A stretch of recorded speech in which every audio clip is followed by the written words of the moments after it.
năng ai ở con hay xong ở con từ từ cái phong mà cha trong hôn đại con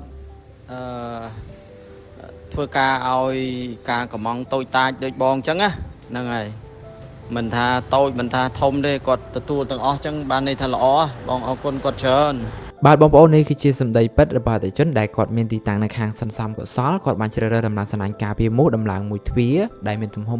1.39 ម៉ែត្រការ៉េអញ្ចឹងគាត់ក៏ឲ្យជា feedback មកថាគាត់សូមអរគុណដល់ក្រុមការងាររបស់គាត់យើងបាទអញ្ចឹងសូមគោរពជំរាបជូនទៅដល់ពុកម៉ែបងប្អូនទាំងគ្នាក៏ដូចជាអរគុណដល់កាន់បងដែរដែលបានទទួលយកសេវាកម្មមកខាងគាត់យើងក្រុមការងាររបស់គាត់យើងទទួលតឡើងទាំងអស់មិនកំណត់ទៅលើបរិមាណទំហំម៉ែត្រការ៉េទេបងប្អូនទាំងគ្នាមានតម្រូវការតឡើងតែមួយទ្វារតែមួយពូចក៏ក្រុមការងាររបស់គាត់យើងគឺទទួលដំឡើងដែរហើយសកម្មភាពក្រុមការងាររបស់គាត់យើងនៅក្នុងវីដេអូមួយនេះមិនមែនទីតាំងរបស់ផ្ទះបងប្រុសទេគឺនៅខាងបរិយាពេញហ៊ុត371ទេដែលយើងដាក់នៅក្នុងវីដេអូនេះអញ្ចឹងណាពុកម៉ែបងប្អូនអញ្ចឹងសូមបញ្ជាក់ជូនដល់បងប្អូននេះកុំឲ្យមានការជួបច្រឡំផងដែរអញ្ចឹងសម្រាប់ពុកម៉ែបងប្អូននេះដែលមានតម្រូវការតឡើងសញ្ញាការពីមុខមិនថាតឡើងមួយទ្វារមួយប្អូនទេអាចតាក់ទងមកក្រុមការងាររបស់គាត់យើងបានបាទសូមអរគុណ